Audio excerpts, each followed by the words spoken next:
Today I'm going to show you how to fix your clock if it's running too fast or too slow. So this is a situation where as you look at your clock throughout the week, you see that it's gaining a few minutes or you see that it's actually losing a few minutes, it's falling behind.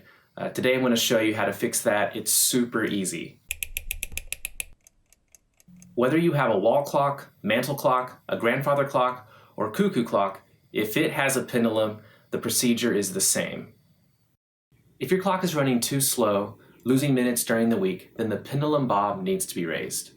Most clock pendulums have a nut located just below the bob, and turning this to the right will raise it.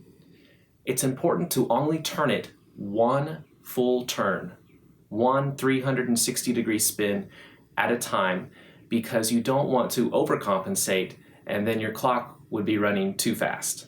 So it's better to do things in increments. Another thing is, on some clocks, you have to remove the pendulum to do this, but on most you don't. Take for instance this mantle clock I have here. The pendulum is located behind a gong, and it would be too hard for me to get my fingers in there and to adjust it with it in, so you have to remove it at times. When you get close to dialing it in, switch to a half turn or quarter turn so you don't go too far. Now advance the minute hand to the current time. If you have a wall cuckoo, then the pendulum bob is held on by friction instead of a nut. All you have to do is use a little bit of force and slide the pendulum bob upward. But I recommend doing this with the pendulum off. It's just easier that way.